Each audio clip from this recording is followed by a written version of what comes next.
ഈ സ്റ്റോറി നിങ്ങൾക്ക് ഇഷ്ടപ്പെട്ടാൽ സബ്സ്ക്രൈബ് ചെയ്യുക. അധ്യായം 29. ലേലശാലയിലെത്തിയ എല്ലാവരും അവരവരുടെ ഇരിപ്പിടത്തിൽ ആസനസ്ഥരായി. അതേസമയം അമരൻ ലേലശാല മുഴുവൻ ഒന്ന് കണ്ണോടിച്ചു. ഇതിനു മുൻപ് വന്നപ്പോൾ എങ്ങനെയായിരുന്നോ ലേലശാല, അതേപോലെ തന്നെയുണ്ട് ഇപ്പോഴും. അമരനായി തയ്യാറാക്കിയ ഇരിപ്പിടത്തിൽ അമരൻ വന്നിരുന്നു. അവൻ വിരസതയോടെ തന്റെ കണ്ണുകൾ അടച്ചു. ഈ സമയത്താണ് അമരൻ പുറകിൽ നിന്നും ആരോ സംസാരിക്കുന്നതിന്റെ സംഭാഷണ ശകലം ശ്രദ്ധിച്ചത്. 6 മാസത്തിനുള്ളിൽ രക്ഷാമല്ലർ പരിശീലന കേന്ദ്രത്തിലെ പരിശീലന പരിപാടികൾ ആരംഭിക്കും. വിദ്യാർത്ഥികൾ പരിശീലന പാഠങ്ങൾ ഗ്രഹിക്കാനായി പരിശീലന കളരിയിൽ ചേരുന്നുണ്ട്. പരിശീലന കളരി എന്ന വാക്ക് കേട്ടപ്പോൾ അമരന്റെ കണ്ണുകൾ താനെ തുറന്നു. ആ ശബ്ദം അമരന് പരിചിതമായിരുന്നു. സൂര്യോദയന്റെ ശബ്ദമാണല്ലോ കേൾക്കുന്നത്, അമരൻ ഓർത്തു. രക്ഷാമല്ലർ പരിശീലന കേന്ദ്രത്തിൽ പരിശീലനത്തിന് പോകുന്നതിനെ പറ്റിയാണ് അവർ സംസാരിക്കുന്നത്. സൂര്യനൊപ്പം ജാനകിയുടെ ശബ്ദവും കേൾക്കുന്നുണ്ട്. രക്ഷാമല്ലർ പരിശീലന കേന്ദ്രം അമരനും പരിചിതമാണ്. അതൊരു മികച്ച പരിശീലന കളരിയാണ്. അവിടെ വിദ്യ അഭ്യസിക്കുന്ന ഗുരുക്കന്മാർ മഹായോഗി നിലവാരത്തിലുള്ളവരാണ്. രക്ഷാമല്ലർ രാജവംശം ആയോധനകലയിലെ കഴിവുകൾക്ക് പേര് കേട്ടവരാണ്. എന്നാൽ അവിടത്തെ പരിശീലനം അത്ര സുഗമമായ കാര്യമല്ല. അതികഠിനമായ അനുഷ്ഠാനങ്ങളും പരിശീലന മുറകളുമാണ് അവിടെ അഭ്യസിപ്പിക്കുന്നത്. എന്നാൽ അവിടെ നിന്നും പരിശീലനം പൂർത്തിയാക്കിയാൽ പുറത്തു വരുന്ന ആൾ യുദ്ധതന്ത്രങ്ങളിൽ അത്രയേറെ നിപുണനായിരിക്കും. സൂര്യോദയൻ ഈ സമയത്ത് എന്തിനാണ് രക്ഷാമല്ലർ പരിശീലന കേന്ദ്രത്തെപ്പറ്റി സംസാരിക്കുന്നതെന്ന് ആദ്യം അമരന് മനസ്സിലായില്ല. എന്നാൽ ചിന്തിച്ചു നോക്കുമ്പോൾ ഏറെക്കുറെ കാര്യങ്ങൾ അമരന് വ്യക്തമായി. തുടർന്നുള്ള അവരുടെ സംഭാഷണം അമരൻ വീണ്ടും ശ്രദ്ധിച്ചു. അതിൽ നിന്നും അമരന് മനസ്സിലായത് സൂര്യൻ പരിശീലന കേന്ദ്രത്തിൽ ചേരാൻ പോവുകയാണ്. ഇപ്പോൾ അവൻ പരിശീലന കളരിയിൽ ചേരാൻ കാരണം താൻ തന്നെയാണെന്നത് അമരന് വ്യക്തമായിരുന്നു.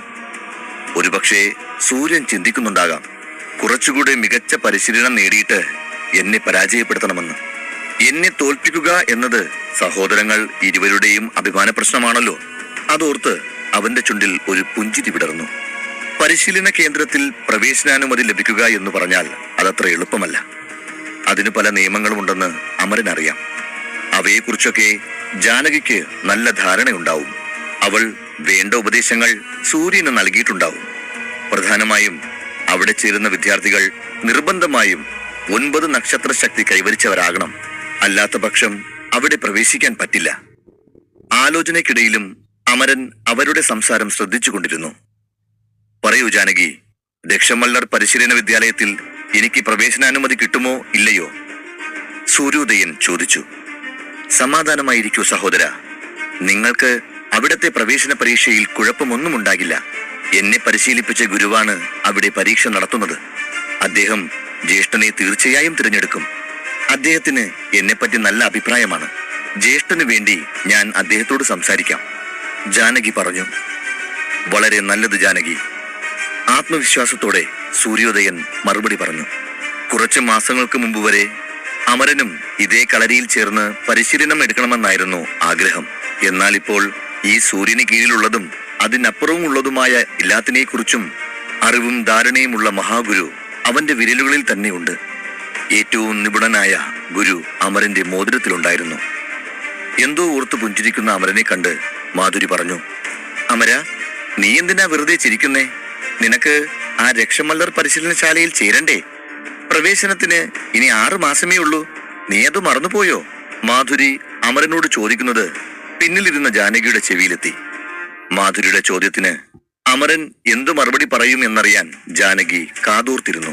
അമര, നീ രക്ഷാമല്ലർ പരിശീലന വിദ്യാലയത്തിൽ ചേരുന്നത് വളരെ നല്ല കാര്യമാണ്. അങ്ങനെ സംഭവിച്ചിരുന്നെങ്കിൽ എനിക്ക് എന്റെ പണി എളുപ്പമാക്കാമായിരുന്നു. നീ അതിന് അകത്തൊന്ന് എത്തിയാൽ മതി. ഞാൻ എന്റെ ഗുരുനാഥനോട് പറഞ്ഞ് അവിടെ വെച്ച് നിന്നെ ചിത്രവധം ചെയ്യും. നിനക്കുള്ള പണി ഞാൻ അവിടെ തന്നോളും. നീ അവിടെ പ്രവേശിച്ചു നോക്ക്, അപ്പോൾ നിനക്ക് മനസ്സിലാവും ഈ ജാനകിയുടെ പദ്ധതി. അവൾ ദേഷ്യത്തോടെ അവനെ നോക്കി മനസ്സിൽ പറഞ്ഞു. എന്നാൽ അവളുടെ പ്രതീക്ഷകളെ തകർത്തുകൊണ്ട് അമരൻ പറഞ്ഞു, എനിക്ക് പരിശീലന കളരിയിൽ ചേരാൻ താല്പര്യമില്ല മാധുരി. അവിടെ പോകുന്നവരെല്ലാം വിഡ്ഢികളും അഹങ്കാരികളുമായിട്ടാണ് പുറത്തു വരുന്നത്. അതിന് നമ്മുടെ കുടുംബത്തിൽ തന്നെ ഉദാഹരണങ്ങളുണ്ട്. എനിക്ക് ആ പരിശീലനം ഒന്നും വേണ്ട. ഈ പ്രകൃതി തന്നെ എനിക്ക് ഏറ്റവും നല്ല പരിശീലന കളരിയാണ്. എനിക്ക് പരിശീലിക്കാൻ മലകളും കാടുകളുമുണ്ട്. അത് മതി എനിക്ക്. ഇത് കേട്ട് ജാനകിക്ക് ദേഷ്യം വന്നു. നിനക്ക് ആവശ്യമില്ലെങ്കിൽ വേണ്ട, നീ പോവണ്ട. അത് കരുതി നീ അനാവശ്യമായി പരിശീലന കളരിയെയും അവിടത്തെ യോദ്ധാക്കളെയും കുറിച്ച് മോശമായി സംസാരിക്കരുത്. നീ രാജാവിന്റെ മകനാണെന്ന അഹങ്കാരമാണ് നിനക്ക്. എന്നാൽ നിന്റെ ഈ പദവിക്കൊന്നും രക്ഷമല്ലർ പരിശീലന കളരിയിലുള്ളവർ യാതൊരു വിലയും നൽകില്ല. അവിടെ കഴിവുകളാണ് മുഖ്യം. ശക്തനെ അവർ ബഹുമാനിക്കും. അവിടെ നിന്നേക്കാൾ മികച്ച ഒരുപാട് പേരുണ്ട്. അവിടെ പ്രവേശിക്കാൻ അർഹതയില്ലാത്തവനാണ് നീ. സത്യം പറഞ്ഞാൽ നീ ശരിയായ തീരുമാനമാണ് എടുത്തത്. ജാനകി കോപത്തോടെ അമരനോട് പറഞ്ഞു. അമരൻ അവളുടെ സംസാരത്തിനൊന്നും മിണ്ടാതെ പുഞ്ചിരിക്കുക മാത്രം ചെയ്തു. ജാനകിയോട് ഒരു മറുപടിയും പറയാൻ അമരൻ ആഗ്രഹിച്ചില്ല. ഇനിയുള്ള 2 വർഷത്തിനുള്ളിൽ വാസുകിയെ തോൽപ്പിക്കുക എന്നതാണ് അമരന്റെ ലക്ഷ്യം. വാസുകിയേക്കാൾ ശക്തനാകുക എന്നത് മാത്രമാണ് ഇപ്പോൾ അവന്റെ ലക്ഷ്യം. രക്ഷമല്ലർ പരിശീലന വിദ്യാലയത്തിലെ ആർക്കും തന്നെ വാസുകിയേക്കാൾ ശക്തി കൈവരിക്കാൻ ഇതുവരെ സാധിച്ചിട്ടില്ല. അതുകൊണ്ട് തന്നെ രക്ഷമല്ലർ പരിശീലനശാലയിൽ പോയി സമയം കളയാൻ അമരൻ ആഗ്രഹിച്ചില്ല. അവന്റെ മോതിരത്തിനുള്ളിൽ ഒരു നല്ല ഗുരു ഉള്ളതുകൊണ്ട് അവന് മറ്റൊരു പരിശീലന കേന്ദ്രത്തിന്റെ ആവശ്യമില്ലായിരുന്നു. അമരന്റെ കണ്ണുകൾ ലേലശാലയിലേക്ക് പ്രവേശിച്ച 2 പേരുടെ മേൽ പതിഞ്ഞു. 2 പേരിൽ ഒരാൾ തന്നെ തുറച്ചു നോക്കുന്നത് അമരൻ ശ്രദ്ധിച്ചു. ഈ മുഖം ഞാൻ ഇതിനു മുമ്പ് എവിടെയോ കണ്ടിട്ടുണ്ടല്ലോ. നെറ്റി ചുളിച്ചുകൊണ്ട് അമരൻ ആലോചനയിൽ മുഴുകി. ആ, അവനാണല്ലോ ഇവൻ. അമരൻ ചിന്തിച്ചു. ഇവൻ ഒരിക്കൽ ചന്തയിൽ വെച്ച് എന്നോട് അനാവശ്യമായി വഴക്കിട്ടിട്ടുണ്ട്. അവന്റെ പേര് വിക്രമാർജുനൻ. ഇവൻ പിതാവിനൊപ്പം ലേലത്തിന് വന്നതാവും. കടകവംശത്തലവൻ അംഗശീലനാണ് അവന്റെ പിതാവ്. വിക്രമാർജുനൻ അമരനെ ദഹിപ്പിക്കും വിധം കോപത്തോടെ നോക്കി. പിന്നെ അവന്റെ കണ്ണുകൾ അമരന്റെ അടുത്തിരുന്ന മാധുരിയിൽ പതിച്ചു. അവൻ ഒരു വഷളം ചിരി മാധുരിയെ നോക്കി ചിരിച്ചു. എന്നിട്ട് അമരനെ ഒന്നുകൂടി നോക്കി. എന്തിനായി അമരൻ ഇങ്ങോട്ട് വന്നത്? താരകീയ വംശത്തിലെ കളങ്കമാണ് അമരൻ. തീരെ ദുർബലനായ ഒരു രാജകുമാരൻ. അവൻ ഏതോ ഇന്ദ്രോത്സവത്തിൽ ഏതോ കൺകെട്ട് വിദ്യ കാണിച്ച് ജയിച്ചെന്ന് കരുതി അവൻ മഹാനായ വീരനാകുമോ? കഴിയുമെങ്കിൽ അവൻ എന്നോട് യുദ്ധം ചെയ്യട്ടെ. എന്നോട് പൊരുതി ജയിക്കുമോ എന്ന് നോക്കാം. ഓരോന്ന് ചിന്തിച്ചു കൂട്ടി വിക്രമാർജുനൻ സ്വയം പറഞ്ഞു. അമരനെ നോക്കിക്കൊണ്ട് വിക്രമാർജുനൻ എന്തൊക്കെയോ പിറുപിറുക്കുന്നത് അമരൻ കണ്ടു. എന്നാൽ അവൻ പറയുന്നതൊന്നും വ്യക്തമായില്ല. എങ്കിലും അവൻ മാധുരിയെ നോക്കുന്ന ഭാവം കണ്ട് കോപത്തിൽ കൈമുഷ്ടി ചുരുട്ടുന്നത് മാധുരി ശ്രദ്ധിച്ചു. അവൾ മൃദുവായ ശബ്ദത്തിൽ പറഞ്ഞു, അമര, അമര, എന്തുപറ്റി? അമരനെ നോക്കിയ മാധുരി അവന്റെ ശ്രദ്ധ തടഞ്ഞിടത്തേക്ക് നോക്കി. അവിടെ വിക്രമാർജുനൻ ഇരിക്കുന്നത് മാധുരി കണ്ടു. ഇപ്പോൾ അവൾക്ക് അമരന്റെ മുഖം മാറിയ കാരണം മനസ്സിലായി. എന്തിനാ അവനോട് അനാവശ്യമായി ദേഷ്യപ്പെടുന്നത്? ഇപ്പോഴും നീ ചന്തയിൽ വെച്ച് നടന്ന സംഭവം ഓർത്തിരിക്കുകയാണോ? മാത്രമല്ല, നീ ആ വിക്രമാർജുനനെ ഒന്ന് നോക്ക്. അവൻ പഴയ പോലൊന്നുമല്ല. പഴയതിലും മികച്ച ശക്തി നേടിയിട്ടുണ്ട്. അവനെ സൂക്ഷിക്കണം കുമാര. മാധുരി പറഞ്ഞു. നോക്കു മാധുരി, എപ്പോൾ മുതലാണ് വിക്രമാർജുനൻ ഇത്രയേറെ ശക്തനായതെന്ന് നിനക്ക് ഓർമ്മയുണ്ടോ? കഴിഞ്ഞ ലേലം കഴിഞ്ഞതിന് ശേഷം. കാരണം കഴിഞ്ഞ ലേലത്തിൽ അമൃതധാരാപാനീയം കൂടിയ വിലയ്ക്ക് ലേലം വിളിച്ചെടുത്തത് കടകവംശ രാജാവായ അംഗശീലനാണ്. ഈ അംഗശീലന്റെ പുത്രനാണ് വിക്രമാർജുനൻ.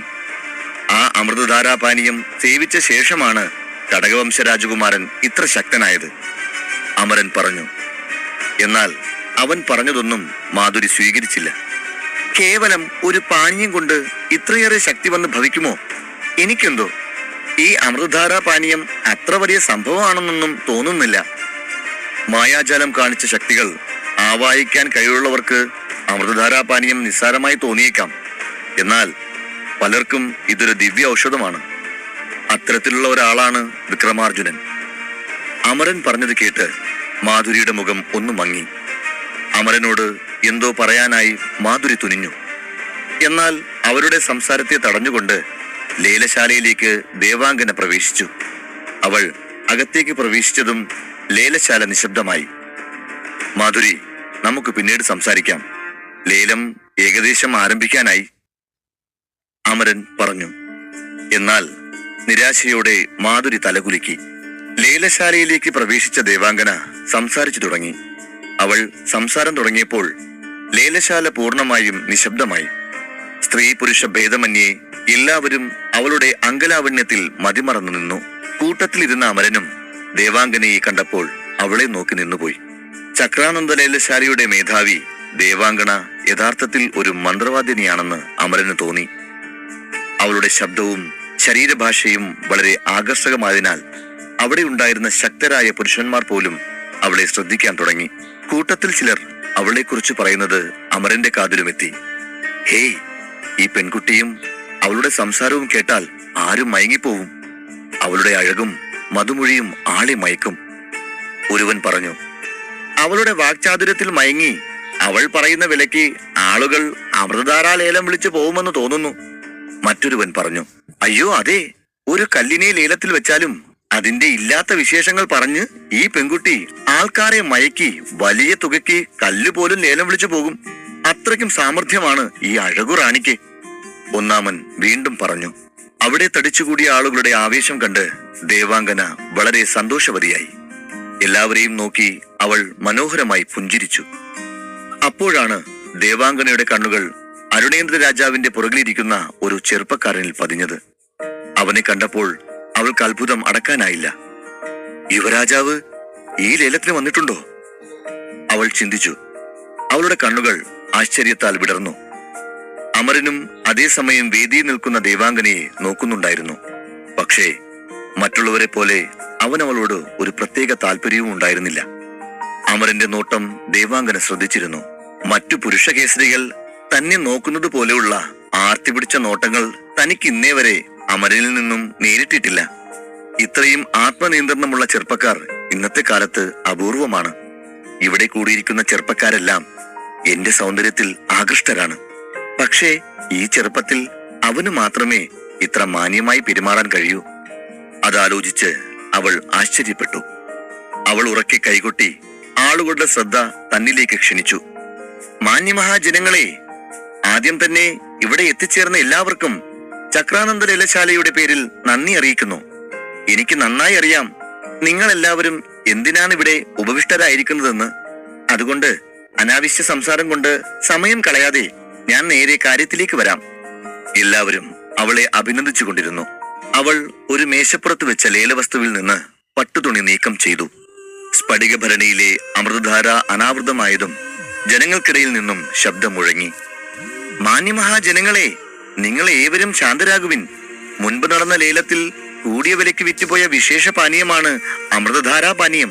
ഇന്നും ഇവിടത്തെ പ്രധാന ആകർഷണമായ ലേലവസ്തു അമൃതധാരാ പാനീയം തന്നെയാണെന്നത് ഇവിടെ കൂടിയ ഏവർക്കും അറിയാവുന്നതാണ്. കഴിഞ്ഞ തവണ അമൃതധാര തയ്യാറാക്കിയ ആ മഹാനായ വൈദ്യർ തന്നെയാണ് ഇന്നും ഈ അത്ഭുത പാനീയം തയ്യാറാക്കിയിരിക്കുന്നത്. ഞങ്ങളുടെ ലേലശാലയിലെ പ്രധാന വൈദ്യനായ ചിരഞ്ജീവ ഗുരു ഈ അമൃതധാരാ പാനീയം നന്നായി പരിശോധിച്ചു അതിന്റെ ഗുണമേന്മ ഉറപ്പുവരുത്തിയതാണ്. അതിനാൽ നിങ്ങൾ ഒന്നിനെക്കുറിച്ചും ഭയപ്പെടാതെ ഇത് സേവിക്കാവുന്നതാണ്. ദേവാംഗന മധുരമായി പുഞ്ചിരിച്ചുകൊണ്ട് പറഞ്ഞു. അധ്യായം 30. ലേലശാലയിൽ ദേവാംഗന വീണ്ടും സംസാരിച്ചു തുടങ്ങി. അമൃതധാരാ പാനീയത്തെക്കുറിച്ച് രസകരമായ ഒരു കാര്യം കൂടി ഞാൻ നിങ്ങളോട് പറയാം. അത് കേട്ടുകഴിഞ്ഞാൽ നിങ്ങൾക്ക് ഈ മഹത്തായ പാനീയത്തെക്കുറിച്ച് കൂടുതൽ മനസ്സിലാകും. ഈ അമൃതധാരാ പാനീയം കഴിഞ്ഞ തവണ കൂടിയ വിലയ്ക്ക് ലേലത്തിനെടുത്തത് അരുണേന്ദ്ര മഹാരാജാവാണ്. അദ്ദേഹം ഈ പാനീയം അദ്ദേഹത്തിന്റെ പുത്രൻ അമരേന്ദ്രകുമാരന് വേണ്ടിയാണ് വാങ്ങിച്ചത്. കേവലം 3 നക്ഷത്ര ശക്തി മാത്രമുണ്ടായിരുന്ന കുമാരൻ അമൃതധാര സേവിച്ച ശേഷം 1 വർഷം കൊണ്ട് അഷ്ടനക്ഷത്ര പദവിയിലേക്ക് ഉയർന്നു. അദ്ദേഹം പാനീയം സേവിച്ചതുകൊണ്ട് മാത്രമാണ് അദ്ദേഹം ഈ നേട്ടം കൈവരിച്ചത് എന്നല്ല ഞാൻ പറഞ്ഞു വരുന്നത്. അമരേന്ദ്രകുമാരന്റെ കഠിനമായ പരിശീലനത്തോടെ കൂടെ ഈ അമൃതധാര കൂടി സേവിച്ചപ്പോൾ അദ്ദേഹത്തിന് എളുപ്പത്തിൽ നക്ഷത്ര ശക്തി കൈവരിക്കാൻ കഴിഞ്ഞു എന്നതാണ് സത്യം. ദേവാംഗന ലേലതന്ത്രങ്ങൾ പയറ്റി തുടങ്ങി. അമരനെ കുറിച്ച് പറഞ്ഞപ്പോൾ തന്നെ എല്ലാവരുടെയും കണ്ണുകൾ അവനിലേക്ക് തിരിഞ്ഞു. ഇതൊന്നും അറിയാത്ത പലരും ഇത് കേട്ട് ഞെട്ടി. അമരേന്ദ്രകുമാരന് ഇത്രയും കുറഞ്ഞ സമയത്തിനുള്ളിൽ എങ്ങനെയാണ് ഇത്രയധികം ശക്തി കൈവരിക്കാൻ കഴിഞ്ഞത് എന്ന് എല്ലാവരും ആശ്ചര്യപ്പെട്ടിരുന്നു. എന്നാൽ അതിന്റെ പിന്നിലെ രഹസ്യം പലരും ഇപ്പോഴാണ് അറിഞ്ഞത്. അതിനാൽ ദേവാംഗന പറഞ്ഞത് ശരിയാണെന്ന് അവർക്ക് മനസ്സിലായി. ലേലശാലയുടെ അകത്തളത്തിൽ നിന്ന് ദേവാംഗന അമരനെ കുറിച്ച് പുകഴ്ത്തുന്നത് കേട്ട് വിക്രമാർജുനൻ കോപത്തിൽ മുഷ്ടി ചുരുട്ടി. എല്ലാവരുടെയും കണ്ണുകൾ തന്റെ നേർക്ക് തിരിഞ്ഞത് കണ്ട് സന്തോഷിക്കണോ സങ്കടപ്പെടണോ എന്നറിയാതെ അമരൻ ഇരുന്നു. ദേവാംഗന വളരെ ബുദ്ധിമതിയും വാക്ചാതുര്യമുള്ളവളുമാണ്. അമൃതധാരയിൽ ആളുകളുടെ താല്പര്യം ഉണർത്താൻ അവൾ അമരനെ ഒരു ഉദാഹരണമായി ഉപയോഗിക്കുകയായിരുന്നു. ദേവാംഗന വളരെ ബുദ്ധിമതിയാണ്. ഈ ലേലത്തിന്റെ വില ഉയർത്താൻ അവൾ എന്നെ കരുവാക്കുകയാണ്. എന്തൊരു തന്ത്രമാണ്! ഈ അമൃതധാരാ പാനീയം കൊണ്ടാണ് എന്റെ ശക്തി ഇത്ര പെട്ടെന്ന് വർദ്ധിച്ചതെന്ന് അവൾ പറഞ്ഞു. അതൊരു തരത്തിൽ ശരിയാണ്. പക്ഷേ എന്റെ ശക്തി ഇത്ര പെട്ടെന്ന് വർദ്ധിച്ചതിന്റെ പ്രധാന കാരണം അത് മാത്രമല്ല, എന്റെ കഠിനാധ്വാനവും സ്ഥിരോത്സാഹവുമാണ്. പക്ഷേ ഈ അവസരത്തിൽ അത് പറയാൻ പോലും കഴിയില്ല. വിഷമത്തോടുകൂടി അമരൻ മനസ്സിലോർത്തു. ദേവാംഗന പറയുന്ന ഒരു കാര്യത്തിനും അനുകൂലമായോ പ്രതികൂലമായോ അമരൻ പ്രതികരിച്ചില്ല. ഈ അവസരത്തിൽ അതാണ് ബുദ്ധിയെന്ന് അവന് തോന്നി. കുറച്ചു കഴിഞ്ഞപ്പോൾ അവൻ സമാധാനിച്ചു. ദേവാംഗന എന്തു വേണമെങ്കിലും പറഞ്ഞുകൊള്ളട്ടെ. ഈ സമയത്ത് എനിക്ക് വേണ്ടത് സ്വർണ്ണ നാണയങ്ങളാണ്. അത് ലഭിച്ചിട്ട് വേണം മൈഥിലി പാനീയം തയ്യാറാക്കാനുള്ള മൂലികകൾ വാങ്ങാൻ. അതാണിപ്പോൾ പ്രധാനം. ഉടൻ ശക്തി വർദ്ധിപ്പിച്ച് ആ വാസുകിയോട് പൊരുതി വിജയം കൈവരിക്കണം. ഇനി ആളുകൾ എന്നെക്കുറിച്ച് എന്ത് വിചാരിക്കുമെന്നോർത്ത് വെറുതെ മനസ്സ് കുഴപ്പിക്കേണ്ടതില്ല. ദേവാംഗന പറയുന്നത് കേട്ട് അവളുടെ വാക്ചാതുര്യത്തിൽ മയങ്ങി കൂടിയ വിലയ്ക്ക് അമൃതധാരാ പാനീയം ലേലത്തിലെടുക്കട്ടെ. അങ്ങനെ ഓരോന്നോർത്ത് കുമാരൻ സ്വയം സമാധാനിച്ചു. 2 വർഷത്തിനുള്ളിൽ വാസുകിയോട് യുദ്ധം ചെയ്ത് ഞാൻ അവളെ തോൽപ്പിക്കുമ്പോൾ ഇതെല്ലാം എല്ലാവരും മറക്കും. ഞാൻ പരാജിതനായപ്പോൾ എന്നെ ഇകഴ്ത്തിപ്പാടിയവർ ഇപ്പോൾ സ്തുതി പാടുന്നത് പോലെ നിമിഷങ്ങൾക്കകം മാറിക്കൊണ്ടേയിരിക്കും ആളുകളുടെ മനോഗതി. 2 വർഷങ്ങൾക്ക് ശേഷം, വാസുകിയുടെ പരാജയത്തിന് ശേഷം, ഇതേ ആളുകൾ എന്നെ വീണ്ടും ആഘോഷിക്കാൻ പോവുകയാണ്. അതുകൊണ്ട് ഇതിനെക്കുറിച്ചുള്ള ആശങ്കകൾ അവസാനിപ്പിച്ച് നമ്മുടെ ലക്ഷ്യത്തിൽ ശ്രദ്ധ കേന്ദ്രീകരിക്കുന്നത് നല്ലത്. അതേസമയം ദേവാംഗന ലേലം ആരംഭിക്കാൻ ഒരുങ്ങി. അമൃതധാരാ ഭരണി മനോഹരമായി കൈലേന്തി ചിരിച്ചുകൊണ്ട് ദേവാംഗന പറഞ്ഞു, ഈ ലേലത്തിലെ ആദ്യത്തെ അമൃതധാരാ ഭരണി, അതിന്റെ പ്രാരംഭ വില 15,000 സ്വർണ്ണ നാണയങ്ങളാണ്. അവൾ ആവേശം നിറഞ്ഞ സ്വരത്തിൽ മൊഴിഞ്ഞു. അവൾ അമൃതധാരയുടെ പ്രാരംഭ തുക ഇരട്ടിയാക്കി. ലേലശാലയിൽ എല്ലായിടത്തും അവളുടെ സ്വരം അലയടിക്കാൻ തുടങ്ങി. ഇത് പകൽക്കൊള്ളയാണ്. പ്രാരംഭ വില എപ്പോഴും താങ്ങാവുന്ന വിലയിൽ ആരംഭിക്കണം. നമുക്ക് തല കുനിച്ച് ഇവിടെ നിന്ന് ഇറങ്ങേണ്ടി വരുമെന്ന് തോന്നുന്നു. പലരും പലതരത്തിൽ വിലപിക്കാൻ തുടങ്ങി. അമൃതധാരയുടെ പ്രാരംഭ വില അവിടെ എല്ലാവരെയും ഞെട്ടിച്ചു. എന്നാൽ അപ്പോഴേക്കും പിന്നിൽ നിന്ന് ആരോ പറഞ്ഞു, 16,000 സ്വർണ്ണ നാണയങ്ങൾ. വില പറഞ്ഞതിന് ശേഷം അയാൾ ദേവാംഗനയെ കണ്ണെടുക്കാതെ നോക്കി നിന്നു. ദേവാംഗനയോടുള്ള പ്രണയം കൊണ്ടാണ് അയാൾ ഇത്രയും വില പറഞ്ഞ് ലേലം തുടങ്ങിയതെന്ന് അവൾക്ക് മനസ്സിലായി. ആദ്യ ലേലത്തിന് ശേഷം എല്ലാവരെയും നോക്കി പുഞ്ചിരിച്ചുകൊണ്ട് അവൾ പറഞ്ഞു, ഇതിൽ കൂടുതൽ ആരെങ്കിലും വില പറയാൻ ഉദ്ദേശിക്കുന്നുണ്ടോ? ഇത് വിലമതിക്കാനാവാത്ത പാനീയമാണ്. നിങ്ങൾ ഇത് മറ്റൊരാൾക്ക് ഇത്രയും ചെറിയ തുകയ്ക്ക് കൊടുക്കാൻ പോവുകയാണോ? അവൾ ചോദിച്ചു. ഇത് പറഞ്ഞ ഉടനെ ലേലശാലയിൽ ലേലം വിളികൾ ഉയർന്നു. ആരോ പറഞ്ഞു 17,000. ഉടനെ മറ്റൊരാൾ പറഞ്ഞു 18,000. പിന്നെ 19,000. കുതിച്ചുയരുന്ന ലേലം കേട്ട് മറ്റെല്ലാവരും ആശ്ചര്യപ്പെട്ടു. ഏറ്റവും ആശ്ചര്യപ്പെട്ടത് ആദ്യ ലേലക്കാരനായിരുന്നു. ഇനിയും ലേലം ഉയരുന്നത് ശരിയാണെന്ന് അയാൾക്ക് തോന്നിയില്ല. ലേലങ്ങൾ കുതിച്ചുയരുന്നത് കണ്ട് അമരൻ അമ്പരന്നു. ഇത്രയും വലിയ തിരക്കോടെ ലേലം തുടങ്ങുമെന്ന് അമരൻ ഒരിക്കലും കരുതിയിരുന്നില്ല. ഇത് കൊള്ളാം, അമരൻ മനസ്സിൽ പറഞ്ഞു. അമരൻ വിചാരിച്ചതിലും വളരെ നന്നായി ലേലം നടക്കുന്നു. ദേവാംഗനയുടെ വാക് സാമർത്ഥ്യത്തിന് മുന്നിൽ വീണ സകലരും സ്വന്തം കാശിനെക്കുറിച്ച് ആകുലപ്പെടാതെ ലേലത്തിൽ അമൃതധാര സ്വന്തമാക്കാനുള്ള തിരക്കിലാണ്. പ്രതീക്ഷിച്ച തുകയിലധികം നേടാൻ കഴിയുമെന്ന് തോന്നുന്നു. അമരൻ സന്തോഷിച്ചു. ലേലം തുടങ്ങി.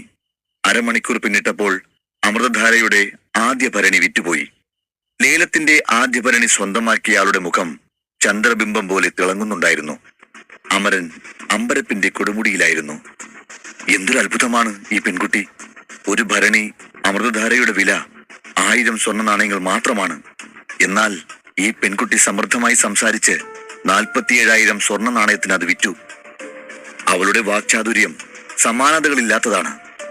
ആകാശം പോലും അവളുടെ വാക്ചാതുര്യത്തിന് മുന്നിൽ ലേലം ചെയ്തു പോകും. ആശ്ചര്യത്തോടെ അമരൻ ദേവാംഗനയെ നോക്കി നിന്നു.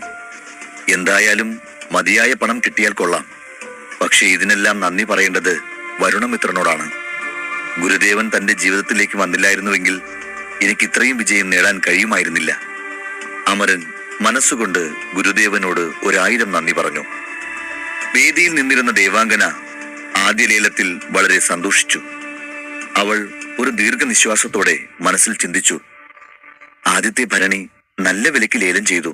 ഈ വിവരം അറിഞ്ഞിരുന്നെങ്കിൽ മുഖമില്ലാത്ത ആ വൈദ്യൻ ഒരുപാട് സന്തോഷിച്ചേനെ. അദ്ദേഹത്തിന് ഞങ്ങളിൽ ഉണ്ടായിരുന്ന വിശ്വാസവും വർദ്ധിച്ചേനെ. മുഖമില്ലാത്ത വൈദ്യർക്ക് കൂടുതൽ പണം നൽകിയാൽ പിന്നീട് അദ്ദേഹത്തിന്റെ സഹായം തേടാമെന്ന് ദേവാംഗനയ്ക്ക് നന്നായി അറിയാം. കാരണം ആ വൈദ്യർ ഒരു സാധാരണ വൈദ്യരല്ല, മറിച്ച് 4 അതിലധികമോ നിലവാരത്തിലുള്ള മികച്ച വിഷഗുരനാണെന്ന് ചിരഞ്ജീവ ഗുരു അവളോട് പറഞ്ഞിരുന്നു. അവൾ എല്ലാവരെയും ഒന്നു നോക്കി അടുത്ത ലേലം തുടങ്ങി. പ്രിയരെ, ആദ്യത്തെ ഭരണി നല്ല വിലയ്ക്ക് ലേലത്തിൽ പോയതിൽ എനിക്ക് അതിയായ സന്തോഷമുണ്ട്. എന്റെ കയ്യിൽ 6 ഭരണി അമൃതധാര കൂടി ബാക്കിയുണ്ട്. ഇനി ഞാനത് ഓരോന്നായി വിൽക്കാൻ പോകുന്നില്ല, കൂട്ടം കൂട്ടമായി വിൽക്കാൻ പോകുന്നു. ഒരു കൂട്ടത്തിന് 30,000 സ്വർണ്ണ നാണയങ്ങളാണ് പ്രാരംഭ വില. അവൾ അത് പ്രഖ്യാപിച്ചു. ആൾക്കൂട്ടത്തിൽ നിന്നും ആരവമുയരാൻ തുടങ്ങി. 3 മഹാരാജാക്കന്മാരും ലേലം വിളിക്കാൻ പോവുകയാണെന്ന് വ്യക്തമായിരുന്നു. പക്ഷെ ആരായിരിക്കും ആദ്യം തുടങ്ങുക എന്ന് ആർക്കും ഊഹിക്കാനായില്ല. എല്ലാവരും ആകാംക്ഷയോടെ കാത്തിരിക്കുകയാണ്. ആ സമയം കടകരാജവംശത്തിന്റെ തലവനായ അംഗശീലൻ തന്റെ മൗനം ഭജിച്ചു. 31,000 സ്വർണ്ണ നാണയങ്ങൾ അദ്ദേഹം വിളിച്ചു പറഞ്ഞു. അത് കേട്ട ശംഭുക കുടുംബത്തിലെ കലവരൻ പറഞ്ഞു, എന്താ അംഗശില, കഴിഞ്ഞ തവണത്തെ ലേലത്തിൽ നീ അമൃതധാര വലിയ വില കൊടുത്ത് വാങ്ങിയല്ലോ. നിന്റെ രാജവംശം പാപ്പരാകുമെന്ന് ഞാൻ കരുതി. എന്നാൽ ഇപ്പോൾ നീ ധൈര്യശാലിയാണ്. നിങ്ങൾ 31,000 രൂപയ്ക്ക് ലേലം വിളിക്കുന്നു. നിങ്ങളുടെ പക്കൽ അത്രയും പണമുണ്ടോ? ഇത് കേട്ട് അംഗശീലൻ കോപത്തോടെ കലവരനെ നോക്കി. മറുപടി പറയാതെ അയാളുടെ കണ്ണുകൾ വേദിയിൽ വെച്ചിരിക്കുന്ന അമൃതധാരാഭരണിയിൽ തറഞ്ഞു. ഒരു പുഞ്ചിരിയോടെ സന്തുഷ്ടനായ ആ മനുഷ്യൻ തന്റെ ലേലം തുടർന്നു. 35,000 സ്വർണ്ണ നാണയങ്ങൾ ഗാംഭീര്യത്തോടെ പറഞ്ഞു. ഇതിന് പിന്നാലെ ഇരു കൂട്ടരും തമ്മിൽ ലേലയുദ്ധം ആരംഭിച്ചതോടെ അരങ്ങ് ഒന്ന് കൊഴുത്തു. ലേലം കൂട്ടാൻ 38,000 എന്ന് അംഗശീലൻ പറഞ്ഞെങ്കിലും അടുത്ത നിമിഷം പോലും ആലോചിക്കാതെ 45,000 എന്ന് കലവരൻ ഉറക്കെ പറഞ്ഞു. അതിനുശേഷം അംഗശീലൻ പറഞ്ഞു 50,000. ഇത് കേട്ട് അവിടെ ഉണ്ടായിരുന്ന എല്ലാവരും ഞെട്ടി.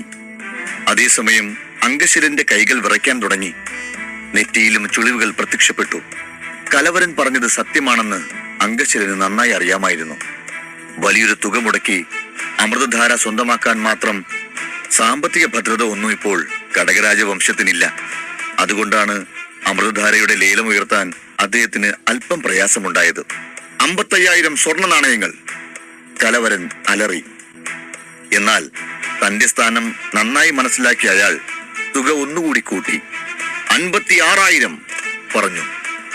അവിടെ കൂടിയിരുന്ന എല്ലാവരും ഈ ഘോരമായ ലേലയുദ്ധം കണ്ട് നിശബ്ദരായി. മറ്റൊരു ലേലം വിളിക്കാത്ത അവരുടെ കയ്യിൽ പണമില്ലാത്തത് കൊണ്ടല്ല, ഈ ശക്തരായ രാജവംശങ്ങൾക്കെതിരെ ആരും ലേലം വിളിക്കാൻ ആഗ്രഹിക്കുന്നില്ല എന്നതാണ് വസ്തുത. എല്ലാത്തിനുമുപരി 3 രാജവംശങ്ങളിലും മഹായോഗ നിലവാരമുള്ള ആളുകൾ ഉണ്ടായിരുന്നു. ഹിമവാഹിനിയിൽ സുരക്ഷിതമായി ജീവിക്കാൻ നാണയങ്ങൾ മാത്രം പോരാ എന്ന് അവർക്ക് നന്നായി അറിയാമായിരുന്നു. അതുകൊണ്ട് തന്നെ അവിടത്തെ ശക്തരായ ആളുകളോട് കൊമ്പുകോർക്കാൻ ആരും മുതിർന്നില്ല. അതുകൊണ്ടാണ് ലേലത്തുക ഉയരുന്നത് എല്ലാവരും നിശബ്ദമായി നോക്കിക്കൊണ്ടിരുന്നത്. അതേസമയം ലേലശാലയുടെ മധ്യഭാഗത്തിരിക്കുന്ന താരകീയ രാജവംശാംഗങ്ങളെ പലരും തിരിഞ്ഞു നോക്കി. കാരണം അതുവരെ ഒരു അനക്കവും അവരിൽ നിന്ന് വന്നിട്ടില്ല. ലേലം 73,000-ൽ എത്തിയപ്പോൾ അംഗശീലൻ ലേലം നിർത്തി. തന്റെ സാമ്പത്തിക സ്ഥിതി അത്ര നല്ലതല്ലെന്നറിയാവുന്ന അദ്ദേഹം നിശബ്ദനായിരുന്നു. അവൻ നിശബ്ദനായിരിക്കുന്നത് കണ്ട് കലവരന്റെ മുഖത്ത് വിജയത്തിന്റെ പുഞ്ചിരി വിടർന്നു. ആ ചിരി അവന്റെ മുഖമാകെ പ്രകാശിച്ചു. ഇത് കണ്ട് ദേവാംഗനയും സന്തോഷത്തോടെ പുഞ്ചിരിച്ചു. കാരണം 2 രാജവംശങ്ങൾ തമ്മിലുള്ള ലേലയുദ്ധത്തിൽ ഏറ്റവും ലാഭമുണ്ടായത് ചക്രാനന്ദ ലേലശാലയ്ക്കായിരുന്നു. ഒടുവിൽ ലേലം വിളിക്കാൻ ആരും മുന്നോട്ട് വരാതായപ്പോൾ അവൾ ഒരു ചെറിയ ചുറ്റിക കൊണ്ട് മേശയിൽ 3 പ്രാവശ്യം തട്ടി. ശംഭൂക രാജവംശത്തിന്റെ വിജയം അറിയിക്കാമെന്ന് വിചാരിച്ചു. എന്നാൽ അപ്രതീക്ഷിതമായി 70,500 സ്വർണ്ണ നാണയങ്ങൾ എന്നൊരു ശബ്ദം ലേലശാലയെ പ്രകമ്പനം കൊള്ളിച്ചു. ആ ശബ്ദം താരകീയ വംശത്തിന്റെ മഹാരാജന്റെ ശബ്ദമായിരുന്നു. പക്ഷേ അത് കേട്ട് അംഗശിലന് ദേഷ്യം വന്നു. ഈ രാജാവ് കഴിഞ്ഞ ലേലത്തിൽ ലേലം കൂട്ടിയില്ലെങ്കിൽ നമ്മുടെ രാജവംശത്തിന്റെ സാമ്പത്തിക സ്ഥിതി ഇത്ര മോശമാകില്ലായിരുന്നു. ഇവൻ കാരണമാണ് ലേലം നടത്തി എന്റെ സാമ്പത്തിക സ്ഥിതി തകർത്തത്. വീണ്ടും തുടങ്ങിയോ? ദേഷ്യത്തോടെ അംഗശിലൻ ഓർത്തു. വേദിയിൽ നിന്നിരുന്ന ദേവാംഗനയും രാജാവിന്റെ ലേലത്തുക കേട്ട് ഞെട്ടി. ശേഷം അവൾ സ്വയം ശാന്തയായി. ആൾക്കൂട്ടത്തെ നോക്കി പുഞ്ചിരിയോടെ ചോദിച്ചു, ഇതിനു മേലെ ആർക്കെങ്കിലും ലേലം വിളിക്കാനുണ്ടോ? അംഗശിലന്റെ മുഖം ദേഷ്യം കൊണ്ട് ചുവന്നു. പല്ല് ഞെരിച്ചുകൊണ്ട് അവൻ അലറി, 85,000 സ്വർണ്ണ നാണയങ്ങൾ പറഞ്ഞു. ഇത് കേട്ട് അരുണേന്ദ്രൻ ചിരിച്ചുകൊണ്ട് പറഞ്ഞു, 95,000 സ്വർണ്ണ നാണയങ്ങൾ. കാരണം അംഗശില ലേലം വിളിക്കുന്നത് അവന്റെ ദേഷ്യം കൊണ്ടാണെന്ന് അരുണേന്ദ്രനും മനസ്സിലായി. അരുണേന്ദ്രന്റെ ധീരത കണ്ട് അംഗശിലൻ രോഷാകുലനായി. അവൻ തന്റെ ഹൃദയം ഉരുക്കി അടുത്ത ചൂടുവെപ്പിന് തയ്യാറെടുത്തു. പിന്നെ ചെറുതായി വിറയ്ക്കുന്ന ശബ്ദത്തിൽ 1,00,000 സ്വർണ്ണ നാണയങ്ങൾ പറഞ്ഞു. 2 കുപ്പി അമൃതധാര പാനീയത്തിന് 1,00,000 സ്വർണ്ണ നാണയങ്ങളോ? ഇത് കേട്ട് എല്ലാവരും ഞെട്ടി. പരസ്പരം സംസാരിച്ചു. എന്നാൽ അംഗശിലനെ സംബന്ധിച്ചിടത്തോളം ഇത് ലാഭനഷ്ട കണക്കല്ല. പകരം അരുണേന്ദ്രൻ ഈ ലേലത്തിൽ തോൽക്കണമെന്ന് മാത്രമാണ് അദ്ദേഹം ആഗ്രഹിച്ചത്. കടകരാജവംശത്തിലെ ആളുകളുടെ മുഖത്തു നിന്ന് പുഞ്ചിരി അപ്രത്യക്ഷമായി. കാരണം അവരാരും തങ്ങളുടെ രാജാവ് ഇത്രയും വലിയ വിഡ്ഢിത്തത്തിന് മുതിരുമെന്ന് കരുതിയിരുന്നില്ല. നമ്മുടെ രാജാവിന് എന്ത് സംഭവിച്ചു? ലേലമുറപ്പിച്ചാൽ എന്താണ് ചെയ്യുക? ഇതിനുള്ള പണം എവിടെ നിന്ന് കിട്ടും? ഖജനാവ് ഒറ്റയടിക്ക് കാലിയാകും. ആളുകൾ പിറുപിറുത്തു. അധ്യായം 31. ലേലശാലയിലെ നാടകങ്ങൾ കണ്ട് അമരേന്ദ്രൻ പൊട്ടിച്ചിരിച്ചു. അടുത്തിരുന്ന മാധുരിയോട് പതിഞ്ഞ സ്വരത്തിൽ അമരൻ പറഞ്ഞു, പിതാവ് ലേലം ഒന്നുകൂടി കയറ്റി വിളിച്ചിരുന്നെങ്കിൽ കടകവംശാംഗങ്ങൾ അവരുടെ നേതാവിനെ കൊന്നേനെ. പക്ഷേ അവരുടെ നേതാവ് എന്ത് വില കൊടുത്തും അമൃതധാര സ്വന്തമാക്കുമെന്നാണല്ലോ തോന്നുന്നത്, മാധുരി പറഞ്ഞു. അരുണേന്ദ്ര രാജാവ് അല്പനേരം ആലോചിച്ച ശേഷം പെട്ടെന്ന് കസേരയിൽ നിന്ന് എഴുന്നേറ്റ് അംഗശിലനെ നോക്കി പുഞ്ചിരിയോടെ പറഞ്ഞു, ഹേ അംഗശില, അഭിനന്ദനങ്ങൾ. നിങ്ങൾ ഈ ലേലത്തിൽ വിജയിച്ചു. എനിക്കിനി ഈ തുകയ്ക്ക് മേലൊരു തുക പറയാൻ താല്പര്യമില്ല. അരുണേന്ദ്രന്റെ ഈ പ്രഖ്യാപനം കേട്ടതും ലേലശാലയിലാകെ വിചിത്രമായ ഒരു നിശബ്ദത പരന്നു. കഴിഞ്ഞ ലേലത്തിലേതുപോലെ ഇത്തവണയും അരുണേന്ദ്രൻ ഒരിക്കൽ കൂടി അംഗശിലനോട് ഇങ്ങനെയൊരു തന്ത്രം പയറ്റിയത് വിശ്വസിക്കാനാവാതെ എല്ലാവരുടെയും കണ്ണ് അംഗശിലനിലേക്ക് പതിഞ്ഞു. 1,00,000 സ്വർണ്ണ നാണയങ്ങൾ, അതും 2 ഭരണി അമൃതധാര പാനീയത്തിന്. ഈ മനുഷ്യൻ ശരിക്കും അത്ഭുതമാണ്. അമരൻ ചിരിക്കുന്നത് കണ്ട് മാധുരിയും കൂടെ ചിരിച്ചു. ഇത്രയും വലിയ വിലയ്ക്ക് 2 ഭരണി അമൃതധാര വാങ്ങുന്ന ഈ കടകവംശതലവന്റെ തലയ്ക്ക് ഓളമുണ്ടെന്ന് തോന്നുന്നു. വാശിയും ദേഷ്യവും കാരണം കണ്ണു കാണാതെ ഇങ്ങനെ ഓരോന്ന് ചെയ്തു കൂട്ടുന്ന ഈ രാജാവൊക്കെ എങ്ങനെ രാജ്യം കാക്കും? ചിലവ് കുറഞ്ഞ സാമഗ്രികൾ കൊണ്ട് തയ്യാറാക്കിയ ഈ സാധാരണ അമൃതധാരയ്ക്ക് ഇത്രയേറെ വില ലഭിക്കുമെങ്കിൽ അതിലും ഉന്നതരായ വൈദ്യന്മാർ അവർ നിർമ്മിക്കുന്ന വിശിഷ്ട പാനീയങ്ങൾ ലേലം ചെയ്യാൻ തുടങ്ങിയാൽ അവരൊക്കെ എത്ര പണക്കാരാകും? അമരൻ അത്ഭുതത്തോടെ പറഞ്ഞു. അവരെയാണ് നിനക്ക് തെറ്റിപ്പോയത് അമര. സാധാരണയായി ഉയർന്ന തലത്തിലെ വൈദ്യന്മാരാരും അവരുടെ ഉൽപ്പന്നങ്ങൾ ലേലം ചെയ്യാറില്ല, അത് വിൽക്കുകയുമില്ല. മറ്റാരും അവരുടെ ഉൽപ്പന്നം വിൽക്കരുതെന്നും അവർ ഉറപ്പിച്ചു പറയാറുണ്ട് പോലും. പൊതുവെ ആ നിലവാരത്തിലുള്ള ഒരു വൈദ്യന്മാർക്കും പണത്തോട് വലിയ താല്പര്യമൊന്നും കാണാറില്ല. അവരെ സംബന്ധിച്ചിടത്തോളം അവർ ജനങ്ങളെ സേവിക്കേണ്ടവർ മാത്രമാണെന്ന് അവർ കരുതുന്നു. മാധുരിയുടെ വാക്കുകൾ അമരനെ അത്ഭുതപ്പെടുത്തി. ഞാൻ പറയുന്നത് സത്യമാണ് കുമാര. അത്തരം മഹാന്മാർ ആരും സമ്പത്തിൽ വീണു പോകാറില്ല. പകരം നൂതന വിദ്യകളിലും ശക്തികളിലുമൊക്കെയാണ് അവർക്ക് താല്പര്യം. അതുകൊണ്ടാണല്ലോ ജനങ്ങൾ വൈദ്യന്മാരെ ഇത്രമേൽ ബഹുമാനിക്കുന്നത്? മാധുരിയുടെ വാക്കുകൾ ശ്രവിച്ച അമരൻ ഒരു വേള വരുണമിത്രനെ ഓർത്ത് ഒരു ദീർഘനിശ്വാസം വിട്ടു. അതേസമയം അംഗശിലൻ ആശ്ചര്യത്തോടെ അരുണേന്ദ്ര രാജാവിനെ നോക്കി. അരുണേന്ദ്രൻ ഇത്ര വേഗത്തിൽ പരാജയം സമ്മതിച്ചത് എന്തുകൊണ്ടാവും? ഇതിനു മുൻപും ഈ വിധം അരുണേന്ദ്ര മഹാരാജാവ് എന്നെ തോൽപ്പിച്ചിട്ടുണ്ട്. മനഃപൂർവം ലേലത്തുക കയറ്റി വിളിച്ച് തുക കയറ്റി വെക്കുക, എന്നിട്ട് മറ്റു രാജാക്കന്മാരിൽ വാശി കയറ്റുക, പരമാവധി തുക കയറുമ്പോൾ ഒരു അഭിനന്ദനവും പറഞ്ഞ് ലേലവിളി നിർത്തുക. അരുണേന്ദ്രൻ മറ്റു രാജാക്കന്മാരോട് പയറ്റുന്ന ഈ തന്ത്രം നിമിത്തം മറ്റുള്ളവരുടെ ഖജനാവാണ് കാലിയാകുന്നത്. ആലോചിക്കും തോറും അംഗശിലന് അരുണേന്ദ്രനുമേലുള്ള കോപം വർദ്ധിച്ചു വന്നു. യാദൃച്ഛികമെന്ന് പറയട്ടെ, ആ സമയം അരുണേന്ദ്രനും അംഗശിലിനെ നോക്കുന്നുണ്ടായിരുന്നു. അംഗശിലിന്റെ മുഖത്തെ ദേഷ്യം കണ്ടപ്പോൾ അരുണേന്ദ്രന് അവന്റെ മനോവിചാരം മനസ്സിലായി. ഇതോർത്ത് അരുണേന്ദ്രൻ ഉറക്കെ ചിരിച്ചു. അംഗശിലരെ, നീ സംസാരിക്കാതെ തന്നെ നിന്റെ മനസ്സിലുള്ളത് എനിക്ക് നന്നായി കേൾക്കാൻ കഴിയുന്നുണ്ട്. പ്രതികാരം ചെയ്യാനുള്ളത് ഉപേക്ഷിക്കുന്നതാണ് നല്ലത്. നിങ്ങളുടെ രാജവംശത്തിന്റെ ഖജനാവ് കാലിയാകുന്നതിനാൽ നിങ്ങൾക്കൊന്നും ലഭിക്കില്ല, അരുണേന്ദ്രൻ പറഞ്ഞു.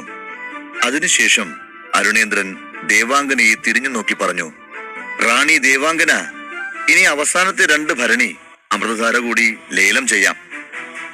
അത് കേട്ട് അവൾ ചിരിച്ചുകൊണ്ട് തലയാട്ടി. അപ്പോൾ തന്നെ അവൾ അമൃതധാരയുടെ അവസാന 2 ഭരണികൾ അവളുടെ കൈകളിൽ ഉയർത്തി പറഞ്ഞു, മഹാജനങ്ങളെ, ഇന്നത്തെ ലേലത്തിലെ അവസാനത്തെ 2 അമൃതധാരാ ഭരണികളാണിത്. അമൃതധാര നിറച്ച ഈ ഭരണികളുടെ പ്രാരംഭ വില 30,000 സ്വർണ്ണ നാണയങ്ങളാണ്, അവൾ ഉറക്കെ പറഞ്ഞു. അവസാനത്തെ ലേലത്തെക്കുറിച്ച് പറഞ്ഞയുടനെ താരകേയ വംശത്തിലെ മുതിർന്നവർ ആ രാജവംശത്തിലെ രാജാവായ അരുണേന്ദ്രനെ നോക്കി. ഒരു കസേരയിലിരുന്ന അരുണേന്ദ്രൻ എന്തോ ആലോചിച്ച പോലെ തലയാട്ടി. 50,000 നാണയങ്ങൾ എന്ന് പറഞ്ഞു. അരുണേന്ദ്രന്റെ ശബ്ദം കേട്ട് അംഗശിലന്റെ ദേഷ്യം കൂടി. അടുത്ത ലേലത്തിനായി വായ തുറക്കാനിരിക്കെ പെട്ടെന്ന് ഒരു ഭയം അവനെ പിടികൂടി.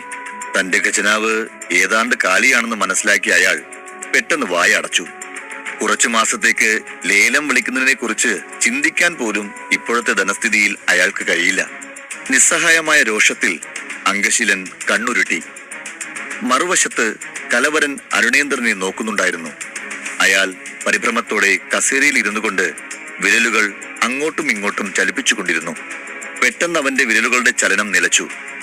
ഒരു പുഞ്ചിരിയോടെ അവൻ ഉറക്കെ പറഞ്ഞു, 55,000 നാണയങ്ങൾ. പാഞ്ചാല ദേശത്തെ ശക്തരായ 3 രാജവംശങ്ങൾ തമ്മിലുള്ള ബന്ധം വളരെ വിചിത്രമായിരുന്നു. മൂവരും പരസ്പരം കീഴടക്കാൻ ശ്രമിച്ചു. എന്നാൽ കടക രാജവംശവും ശംഭൂക രാജവംശവും പൊതുവെ താരകേയ രാജവംശത്തെ അട്ടിമറിക്കാൻ ആഗ്രഹിച്ചു. താരകേയ രാജവംശത്തെ എതിർക്കുന്ന കാര്യത്തിൽ ഇരുവരും ഒന്നിക്കും. അംഗശീലനെ പരാജയപ്പെടുത്താൻ അരുണേന്ദ്രൻ എങ്ങനെ സമർത്ഥമായി കളിച്ചുവെന്ന് നിരീക്ഷിച്ച കലവരൻ അരുണേന്ദ്രന്റെ ഖജനാവ് കാലിയാക്കാനും അതേ തന്ത്രം പ്രയോഗിക്കാൻ ആഗ്രഹിച്ചു. അയാളുടെ കുതന്ത്രങ്ങൾ ഒന്നും അറിയാതെ അരുണേന്ദ്രൻ ലേലം വിളിച്ചു. 65,000 എന്ന് പറഞ്ഞു. അമൃതധാര കുപ്പികൾ അത്ര വിലയുള്ളതല്ലെന്ന് അരുണേന്ദ്രനും നന്നായി അറിയാം. ശംഭൂക രാജവംശത്തിനും കടക രാജവംശത്തിനും പരാജയം സഹിക്കാൻ കഴിയില്ലെന്ന് അദ്ദേഹത്തിന് നന്നായി അറിയാമായിരുന്നു. കലവരൻ പുഞ്ചിരിച്ചു. കാരണം അവന്റെ ഉദ്ദേശം അമൃതധാരാപാനീയം വാങ്ങുകയായിരുന്നില്ല, താരകേയ രാജവംശത്തിന്റെ ലേലത്തുക വർദ്ധിപ്പിക്കുക മാത്രമായിരുന്നു. ഇതെല്ലാം കണ്ട അമരൻ മനസ്സിൽ ഉറപ്പിച്ചു, കടക രാജവംശം, താരകേയ വംശം, ശംഭൂക വംശം, ഇവ 3 നമ്മുടെ പാഞ്ചാലദേശത്തെ പ്രധാന രാജവംശങ്ങളാണ്. ജനങ്ങൾക്ക് നന്മ ചെയ്യാൻ ഉത്തരവാദിത്തമുള്ളവരാണ്. എന്നാൽ അവർ പരസ്പരം ശത്രുത വെച്ച് പുലർത്തുന്നവരാണ്. ഈ പോരിൽ തന്റെ പിതാവും ഒന്നാമതാണ്. ഈ കാര്യത്തിൽ എല്ലാവരും ഒരുപോലെയാണ്. എന്നാൽ ഒന്ന്, അവർ തമ്മിലുള്ള ഈ ശത്രുത കൊണ്ടാണ് ലേലത്തിൽ എനിക്കനുകൂലമായ കാര്യങ്ങൾ സംഭവിച്ചത്. എന്നെ സംബന്ധിച്ചിടത്തോളം ഈ നിമിഷം അവരുമായുള്ള ശത്രുത പോലും എനിക്ക് ലാഭമാണ്.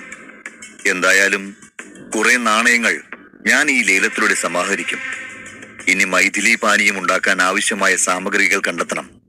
ഇനി അത് മാത്രം മതി. മൈഥിലി പാനീയം സേവിച്ച് ആ വാസുകിയെ പരാജയപ്പെടുത്തണം. ഞാൻ അപരാജിതനായി മാറുന്ന ദിവസം വിദൂരമല്ല. എത്രയും പെട്ടെന്ന് അത് സംഭവിക്കും. ചിന്തിച്ചുകൊണ്ട് അവൻ ലേലം നോക്കി നിന്നു. അരുണേന്ദ്രൻ കൂടുതൽ ഉയരത്തിൽ ലേലം വിളിക്കുമ്പോൾ കലവരന് അകാരണമായ ഭയം വന്നു. അംഗശിലയുടെ അവസ്ഥ അവൻ ഓർക്കുന്നുണ്ട്. കലവരൻ പെട്ടെന്ന് എഴുന്നേറ്റ് നിന്ന്, മഹാരാജാവേ, ഞാൻ ഈ ലേലം ഒഴിയുകയാണ് എന്ന് പറഞ്ഞ് രംഗം വിട്ടു. ലേലം അവസാനിച്ചപ്പോൾ അമരൻ തന്റെ കൂടെ വന്നവരിൽ നിന്ന് രക്ഷപ്പെടാൻ ഒരു ഒഴിവ് കഴിവ് നോക്കി. എന്തൊക്കെയോ പറഞ്ഞു തീർത്ത് അയാൾ ആൾക്കൂട്ടത്തിൽ ഒളിച്ചിരുന്ന് ലേലശാലയുടെ പ്രധാന കവാടത്തിനടുത്തേക്ക് വന്നു. അപ്പോൾ ആൾക്കൂട്ടത്തിൽ ഒരു മുഖം അമരനെ തുറിച്ചു നോക്കുന്നുണ്ടായിരുന്നു. അത് മറ്റാരുമല്ല, വാസുകിയുടെ രഹസ്യചാരൻ നിഘണ്ടനായിരുന്നു. അമരന് പിന്നാലെ അയാളും ലേലശാലയിൽ നിന്നും അപ്രത്യക്ഷമായി. ചേരനാട്ടിലെ രാജവംശത്തെയും ലേലത്തിന് ക്ഷണിച്ചിരുന്നു. എന്നാൽ അമൃതധാര വാങ്ങാൻ വാസുകി തയ്യാറായില്ല. അവൾ ഇതിനകം ശക്തിയായതിനാൽ അതിന്റെ ആവശ്യമില്ലായിരുന്നു. എന്നാൽ അരുണേന്ദ്രൻ ഇതിൽ പങ്കെടുക്കാൻ പോകുന്നു എന്ന വാർത്ത കേട്ട് ലേലം അവൻ നേടുമോ എന്നറിയാൻ അവൾ നിഘണ്ടനെ അവിടേക്ക് അയച്ചു. ചക്രാനന്ദ ലേലശാലയ്ക്ക് സമീപമുള്ള ഒരു കുടിലിലാണ് അമരൻ തന്റെ കറുത്ത വസ്ത്രങ്ങൾ ഒളിപ്പിച്ചത്. എനിക്ക് മുമ്പിൽ അധികം സമയമില്ല, അമരൻ മനസ്സിൽ ഓർത്തുകൊണ്ട് ധൃതിയിൽ കുടിലിനുള്ളിൽ കയറി വൈദ്യന്റെ വസ്ത്രത്തിലേക്ക് മാറി. അവൻ തുണി കൊണ്ട് മുഖം മറച്ചു. കണ്ണിമ വെട്ടുന്ന നേരം കൊണ്ട് കുടിലിനുള്ളിൽ കയറിയ അമരൻ എങ്ങോട്ടാണ് പോയതെന്ന് നിഘണ്ടന് കണ്ടെത്താനായില്ല. അവൻ അമരനെ അന്വേഷിച്ച് വാതിൽക്കൽ നിൽക്കുന്നുണ്ടായിരുന്നു. മുന്നിലൂടെ കടന്നു പോകുന്ന കറുത്ത വസ്ത്രധാരി അമരനാണെന്നറിയാതെ അവന് വഴിമാറി കൊടുത്തുകൊണ്ട് നിഘണ്ടൻ അമരനെ തിരഞ്ഞുകൊണ്ടിരുന്നു. അമരൻ അകത്ത് കടന്നപ്പോൾ ഒരു വേലക്കാരി അവനെ കൂട്ടിക്കൊണ്ടു പോകാൻ കാത്തു നിൽക്കുന്നുണ്ടായിരുന്നു. വേലക്കാരി അവനെ തിരിച്ചറിഞ്ഞു ചോദിച്ചു, റാണി ദേവാംഗന പറഞ്ഞ വൈദ്യർ നിങ്ങളാണോ? അമരൻ അതെ എന്ന മട്ടിൽ തലയാട്ടി. ഉടൻ തന്നെ അവൾ അമരനോട് തന്നെ പിന്തുടരാൻ ആവശ്യപ്പെട്ടു. അമരൻ അവളെ പിന്തുടർന്നു. അവൾ അമരനെ ലേലശാലയുടെ പുറകിലേക്ക് കൊണ്ടുപോയി. അവിടെ വെച്ച് അമരന് കുടിക്കാൻ പാനീയവും കഴിക്കാൻ ആഹാരവും നൽകി സൽക്കരിച്ചു. അപ്പോൾ മോതിരത്തിൽ നിന്നും വരുണമിത്രൻ ചോദിച്ചു, ലേലം അവസാനിക്കാൻ ഇനി എത്ര സമയമുണ്ട്? ആ ശബ്ദം കേട്ട് പെൺകുട്ടി ഒന്ന് ഭയന്നു. കറുത്ത വസ്ത്രധാരിയായ അമരന്റെ മുഖം അവൾക്ക് കാണാൻ കഴിഞ്ഞില്ല. ഇത്രയും വലിയ ശബ്ദം കേട്ട് അവൾ ഞെട്ടി. അപ്പോൾ പരിഭ്രമത്തോടെ അവൾ അവനോട് മറുപടി പറഞ്ഞു, ലേലം കഴിഞ്ഞു. റാണി ദേവാംഗന ഇപ്പോൾ ലേലവുമായി സംബന്ധിച്ച രേഖകൾ തയ്യാറാക്കുകയാണ്. പെട്ടെന്ന് തന്നെ അവർ ഇവിടേക്ക് വരും. അവൾ വിനയത്തോടെ മറുപടി പറഞ്ഞു. എന്തുകൊണ്ടാണ് പെൺകുട്ടി ഇത്ര പരിഭ്രാന്തിയോടെ സംസാരിക്കുന്നതെന്ന് അമരന് മനസ്സിലായില്ല. അമരനെ പരിചരിച്ചിട്ട് അല്പനേരം അവൾ ഇങ്ങനെ ഭയപ്പാടോടുകൂടി തന്നെ നിന്നു. ചിരഞ്ജീവ ഗുരു അവളോട് അമരനെ നന്നായി നോക്കാൻ കൽപ്പിച്ചിരുന്നു. അതുകൊണ്ടാണ് അവൾ പരിഭ്രാന്തയായത്. തന്റെ പരിചരണത്തിൽ എന്തെങ്കിലും കുഴപ്പം സംഭവിക്കുമോ എന്നും ചിരഞ്ജീവ ഗുരു തന്നെ ശകാരിക്കുമോ എന്നും അവൾ ഭയന്നു.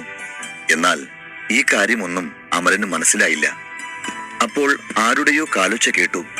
ആ ശബ്ദം കേട്ടപ്പോൾ ആ പെൺകുട്ടി ശാന്തയായി.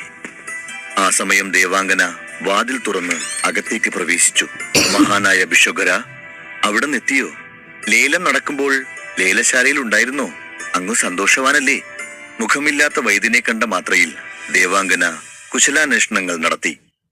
അവളെ കണ്ടതും അമരന്റെ ഹൃദയമിടിപ്പ് കൂടി. ദേവാംഗന അകത്തു കടന്നതിന് ശേഷം വേലക്കാരി തലകുനിച്ചു മുറിവിട്ടുപോയി. അമരൻ വരുണമിത്രനോട് തന്റെ മോതിരം തൊട്ട് സംസാരിക്കാൻ ആംഗ്യം കാട്ടി. വരുണമിത്രൻ ഉറക്കത്തിൽ എന്ന വണ്ണം ദേവാംഗനോട് സംസാരിച്ചു. ലേലം കഴിഞ്ഞോ? അദ്ദേഹം ചോദിച്ചു. ഇത് കേട്ട അമരൻ തന്റെ ഗുരു ഉറങ്ങിപ്പോയിരിക്കാമെന്ന് കരുതി. കാരണം അദ്ദേഹം കുറച്ചു സമയം മുൻപ് വേലക്കാരിയോടും ഇതേ ചോദ്യം ചോദിച്ചിരുന്നു. ലേലം കഴിഞ്ഞു എന്ന് പറയുന്നതിനിടയിൽ ദേവാംഗന വായുവിലേക്ക് കൈവീശി. പെട്ടെന്ന് അവളുടെ കൈകളിൽ ഒരു നീല കടലാസ് പ്രത്യക്ഷപ്പെട്ടു. അവൾ അത് അമരനെ കാണിച്ചിട്ട് പറഞ്ഞു, നിങ്ങൾക്ക് നൽകേണ്ട തുക ഈ കടലാസിലുണ്ട്. അമരൻ ആ കടലാസ് സൂക്ഷിച്ചു നോക്കി. കടലാസ് വളരെ വില കൂടിയതാണെന്ന് അമരന് മനസ്സിലായി. അവൾ അത് വൈദ്യരെ ഏൽപ്പിക്കുമ്പോൾ ഒരിക്കൽ കൂടി ദേവാംഗന അവന്റെ പ്രായാധിക്യം ബാധിക്കാത്ത കൈകൾ ശ്രദ്ധിച്ചു. ഈ തുക ഞാൻ പ്രതീക്ഷിച്ചതിലും വളരെ കൂടുതലാണ്. തീർച്ചയായും ഈ വിലയ്ക്ക് മറ്റാർക്കും അമൃതധാരാപാനീയം വിൽക്കാൻ സാധിക്കില്ല. നിങ്ങൾ ചെയ്തു തന്ന സഹായത്തിന് നന്ദി. വരുണമിത്രന്റെ ശബ്ദത്തിൽ അമരൻ പറഞ്ഞു. ഈ സമയം ചിരഞ്ജീവ ഗുരു വാതിൽ തുറന്ന് മുറിയിലേക്ക് കയറി.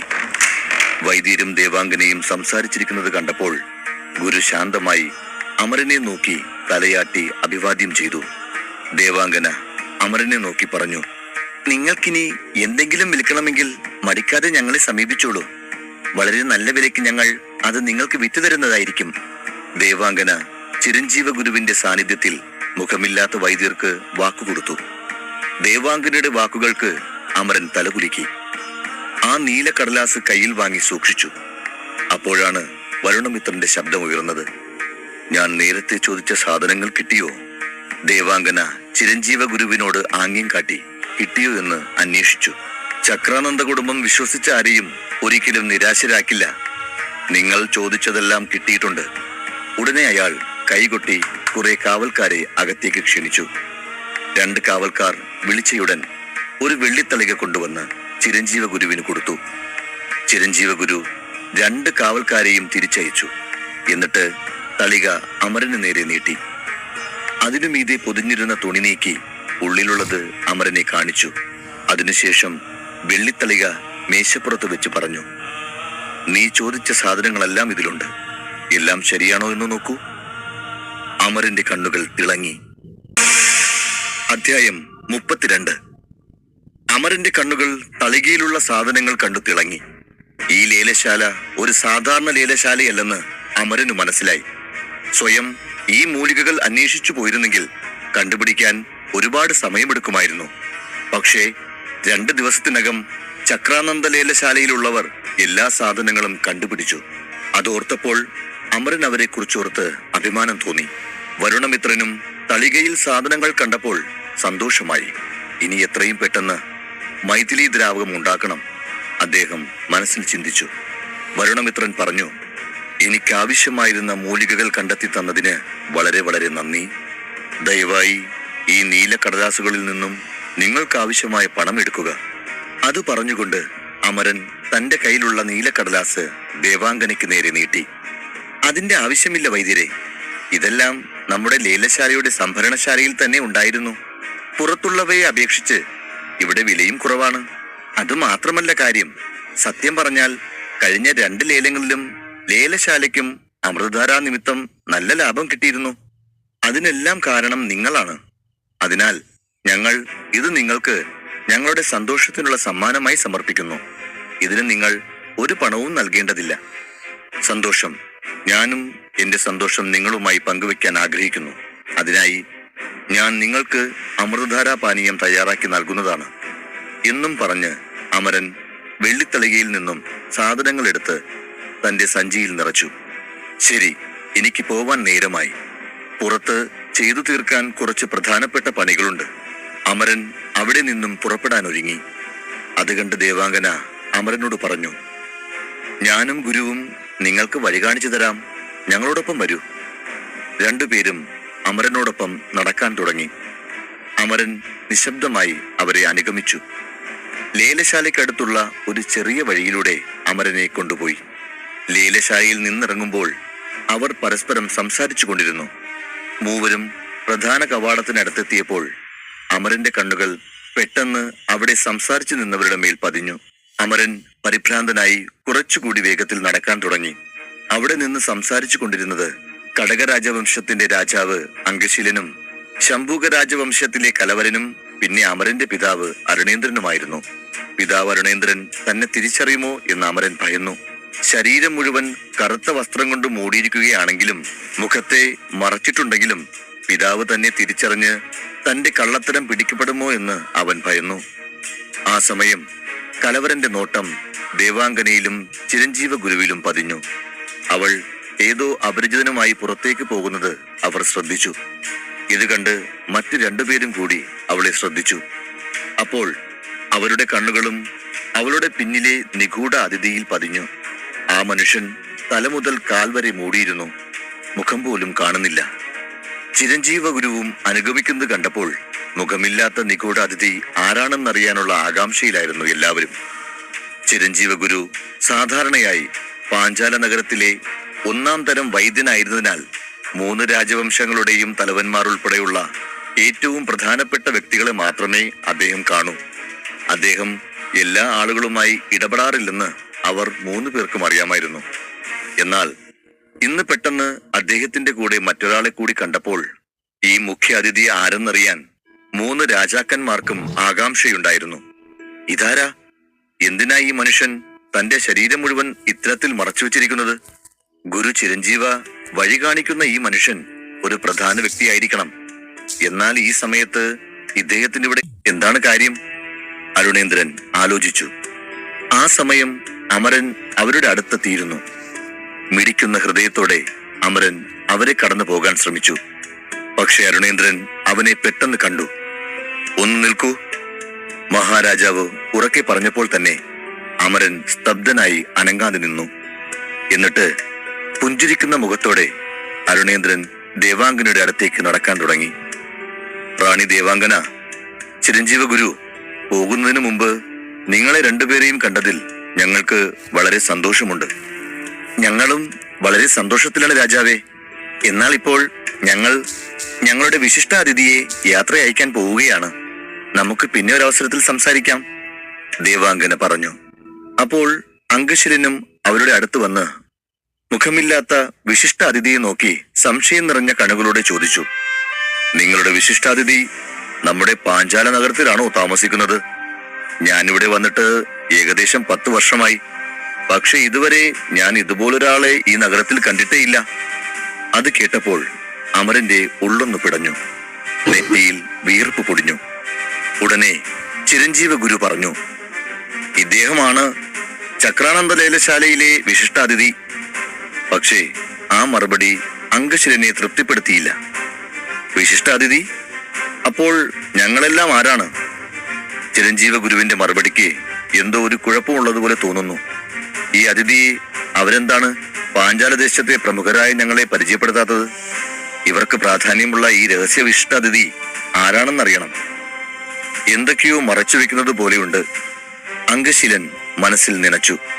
കറുത്ത തുണി കൊണ്ട് പൊതിഞ്ഞ ഈ ആളുടെ മുഖം കാണാൻ അരുണേന്ദ്രനും അതിയായ ആഗ്രഹം തോന്നി. അദ്ദേഹം മുഖം മറച്ചിരുന്ന തുണി നീക്കി അയാളുടെ മുഖം കാണാൻ പോലും മഹാരാജാവിന് തോന്നി. പക്ഷേ തന്റെ സ്ഥാനത്ത് നിന്ന് ഇറങ്ങി വന്ന് അങ്ങനെ ഒരു പ്രവൃത്തി ചെയ്യാൻ അദ്ദേഹത്തിന്റെ അന്തസ് അനുവദിച്ചില്ല. അപ്പോൾ അമരൻ എന്ന മട്ടിൽ പെട്ടെന്ന് വരുണമിത്രന്റെ ശബ്ദം മുഴങ്ങി. താങ്കൾ താരകീയ രാജവംശത്തിന്റെ രാജാവ് അരുണേന്ദ്ര മഹാരാജനാണ് അല്ലേ? മുഖമില്ലാത്ത വൈദ്യർ ചോദിച്ചു. കേട്ട ശബ്ദം അരുണേന്ദ്രന് പരിചിതമായി തോന്നി. ഇയാൾ എങ്ങനെ എന്നെ കുറിച്ച് അറിഞ്ഞു? ഇദ്ദേഹം എന്നോട് സംസാരിക്കുക പോലും ചെയ്യുന്നല്ലോ. അരുണേന്ദ്രൻ ആലോചിക്കുന്നതിനിടയിൽ അമരൻ തുടർന്നു. അങ്ങയുടെ മകൻ അമൃതധാരാപാനീയം കുടിച്ചതിന് ശേഷമാണ് 9 നക്ഷത്രം നേടിയെന്ന് കേട്ടിട്ടുണ്ട്. ഇത് വളരെ അത്ഭുതകരമായ കാര്യമാണ്. വിശിഷ്ടാതിഥി തന്റെ മകനെ പ്രകീർത്തിച്ചു പറയുന്നത് കേട്ട അരുണേന്ദ്രൻ പുഞ്ചിരിച്ചുകൊണ്ട് പറഞ്ഞു, അതെ അതെ, അതെന്റെ കുമാരന്റെ ഭാഗ്യമാണ്. അങ്ങേക്കെങ്ങനെ എന്നെ അറിയാം? അദ്ദേഹം വൈദ്യരോട് ചോദിച്ചു. നിങ്ങൾ ഈ രാജ്യത്തിന്റെ രാജാവാണ്. രാജാവിനെ അറിയാത്ത പ്രജ ഉണ്ടാവുമോ?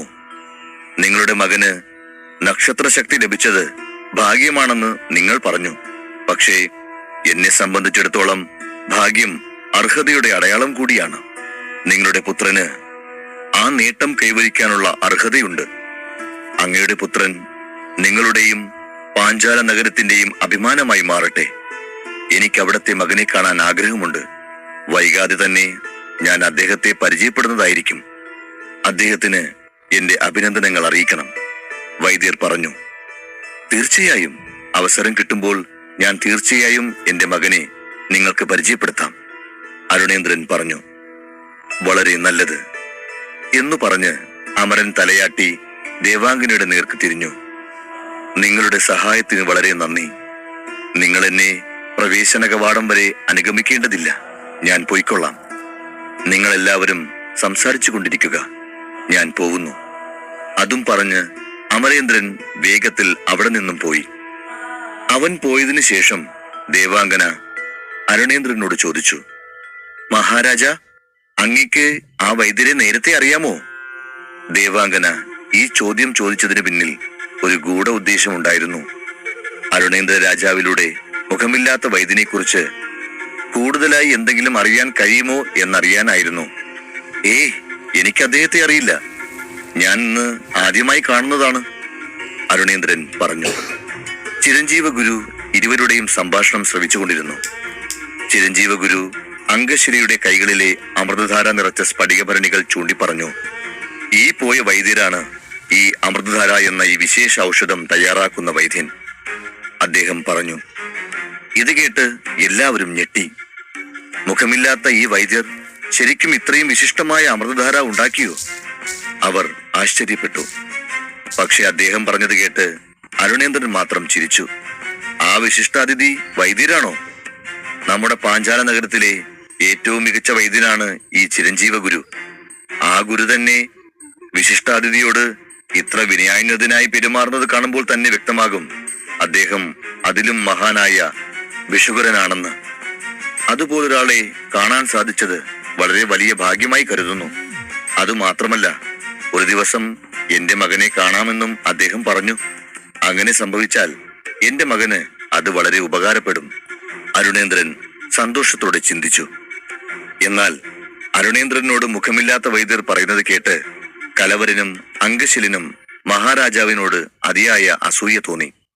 എല്ലാ തവണയും ഭാഗ്യം അരുണേന്ദ്രനെ മാത്രം തുണയ്ക്കുന്നത് എന്തുകൊണ്ടെന്ന് അവർ ചിന്തിച്ചു. അതേസമയം ലേലശാലയിൽ നിന്നും പുറത്തെത്തിയ അമരൻ കുറച്ചു സമയം തെരുവിലൂടെ അലഞ്ഞു നടന്നു.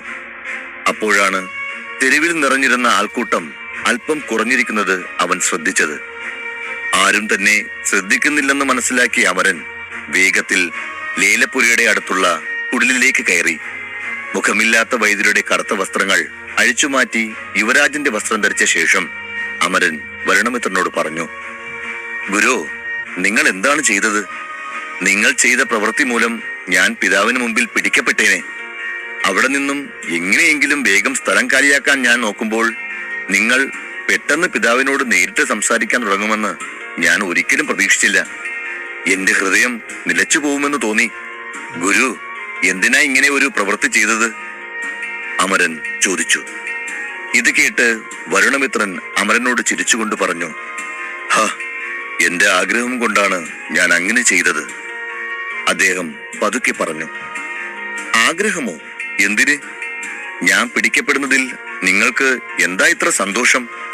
അമരൻ ദേഷ്യത്തോടെ ചോദിച്ചു. അവൻ വീണ്ടും പുഞ്ചിരിച്ചു. സത്യം പറയൂ അമര, ഈ ഗുരുജി നിന്റെ പിതാവിനോട് സംസാരിക്കണമെന്ന് നീ ആഗ്രഹിച്ചിരുന്നില്ലേ? അത് കേട്ട് അമരൻ ഒന്നും മിണ്ടാതെ ഏതാനും നിമിഷങ്ങൾ നിന്നു. വരുണമിത്രൻ പിന്നെയും തുടർന്നു. അതുമാത്രമല്ല, ഈ നാട്ടിലെ രാജാവാണ് അദ്ദേഹം. കുമാരൻ അദ്ദേഹത്തെ കണ്ടിട്ടും ഒന്നും പറയാതെ നടന്നു പോയാൽ മുഖമില്ലാത്ത വൈദ്യരിൽ അവർക്ക് കൂടുതൽ സംശയമുണ്ടാകാനിടയില്ലേ? മാത്രമല്ല, നീ ഒരു യഥാർത്ഥ വൈദ്യനായിരുന്നെങ്കിൽ ഒരിക്കലും സ്വന്തം രാജാവിനെ കണ്ടാൽ മിണ്ടാതെ പോവില്ലല്ലോ. അതുകൊണ്ട് അത്തരത്തിലുള്ള സംശയത്തിന് ഇടവരുത്താതെ പിതാവിനോട് സംസാരിച്ചത് നല്ല കാര്യമല്ലേ? വരുണമിത്രൻ ശാന്തമായി മറുപടി പറഞ്ഞു. വരുണമിത്രന്റെ വാക്കുകൾ കേട്ട അമരന് അദ്ദേഹത്തിന്റെ വാക്കുകളിൽ സത്യമുണ്ടെന്ന് തിരിച്ചറിഞ്ഞു. നിങ്ങൾ പറഞ്ഞത് ശരിയാണ് ഗുരു. പക്ഷേ അവിടെയുള്ള ഓരോ നിമിഷവും ഞാൻ വളരെ പരിഭ്രാന്തനായിരുന്നു. അതുകൊണ്ട് തന്നെ പെട്ടെന്ന് അവിടെ നിന്നും പോയാൽ മതി എന്ന് മാത്രമേ എന്റെ ചിന്തയിൽ ഉണ്ടായിരുന്നുള്ളൂ, അമരൻ പറഞ്ഞു. അമരനാകെ ഒരു കാര്യത്തിൽ മാത്രമേ വിഷമം തോന്നിയിരുന്നുള്ളൂ. അത് പിതാവ് ഇതുവരെ 3 ഭരണി അമൃതധാരാപാനീയം പണം കൊടുത്ത് വാങ്ങിയതിലാണ്. അതിനുശേഷം അമരൻ ആ കുടിൽ വിട്ട് കൊട്ടാരത്തിലേക്ക് മടങ്ങി. അവൻ കൊട്ടാര കവാടത്തിലെത്തി പുഞ്ചിരിയോടെ അകത്തേക്ക് പ്രവേശിച്ചു. പക്ഷേ കൊട്ടാരത്തിൽ പിതാവ് എത്തിയിരുന്നില്ല. ഇത് മനസ്സിലാക്കിയ അമരൻ നേരെ തന്റെ മുറിയിലേക്ക് ഓടി. അകത്ത് കയറി വാതിലടച്ച് ആരും കാണുന്നില്ലെന്ന് ഉറപ്പുവരുത്തിയ ശേഷം സഞ്ചിയിൽ നിന്നും മൂലികകളെല്ലാം എടുത്ത് കട്ടിലിൽ വെച്ചു. അമൂല്യമായ നിധി കിട്ടിയതുപോലെ അമരൻ സന്തോഷത്തോടെ ആ വസ്തുക്കളിലേക്ക് നോക്കി. എന്നിട്ട് അവ ഓരോന്നായി എടുത്ത് അടുത്തുള്ള മേശയിൽ വെച്ചു. മൈഥിലി ദ്രാവകം ഉണ്ടാക്കാനുള്ള ചേരുവകളെല്ലാം കൺമുന്നിൽ നിരന്നു നിൽക്കുന്നത് കണ്ട അമരൻ സന്തോഷത്തിൽ ആറാടി. ഗുരുജി, മൈഥിലി ദ്രാവകം ഉണ്ടാക്കാൻ ആവശ്യമായ വസ്തുക്കളുടെ പട്ടിക തന്നപ്പോൾ ഒരിക്കലും പ്രതീക്ഷിച്ചിരുന്നില്ല അവ തനിക്ക് വാങ്ങാൻ സാധിക്കുമെന്ന്. എന്നാൽ ഇപ്പോൾ ഇതൊക്കെ എന്റെ കൺമുന്നിലുണ്ട്. ഇത് സ്വപ്നമാണോ യാഥാർത്ഥ്യമാണോ എന്ന് പോലും എനിക്കറിയില്ല. മോതിരം തടവി അമരൻ ഗുരുദേവനെ വിളിച്ചു. ഗുരു, ഇപ്പോൾ അങ്ങ് ചോദിച്ച ഔഷധക്കൂട്ടുകൾ എല്ലാം കിട്ടിയിട്ടുണ്ട്. നമുക്കിനി മൈത്രി ദ്രാവകം ഉടൻ ഉണ്ടാക്കി തുടങ്ങാമോ? അവൻ ആകാംക്ഷയോടെ ചോദിച്ചു. എന്തിനാ കുമാര നിനക്കിത്ര തിടുക്കം? ഒന്ന് സമാധാനിക്കൂ. ഈ സാധനം ജനലിലൂടെ പറന്നു പോകുമോ? നമുക്കിനിയും സമയമുണ്ട്. അതല്ല, ഞാനിപ്പോൾ ധ്യാനിക്കാൻ പോകുന്നു. എന്തിനാണ് ഇവയെല്ലാം ഇങ്ങനെ പ്രദർശിപ്പിച്ചു വെച്ചിരിക്കുന്നത്? ഈ വസ്തുക്കൾ സുരക്ഷിതമായി ആരും കാണാതെ എടുത്തു വെക്കൂ. മറ്റാരെങ്കിലും നിന്റെ അറയിൽ വരാം. ഞാൻ പറയുന്നത് മനസ്സിലാക്കൂ. ഇനിയും സമയമുണ്ട്. രാത്രിയാവട്ടെ. അപ്പോൾ ആരുടെയും ശല്യമില്ലാതെ നമുക്ക് മൈഥിലി ദ്രാവകം തയ്യാറാക്കാം. വരുണമിത്രൻ പറഞ്ഞു. ഇത് കേട്ട അമരൻ അല്പം നിരാശനായി. എന്നാൽ ഗുരു പറഞ്ഞത് ശരിയാണെന്ന് മനസ്സിലാക്കി അയാൾ ആ സാധനങ്ങൾ തന്റെ അറയിൽ രഹസ്യമായി അടുക്കി പൂട്ടിവെച്ചു.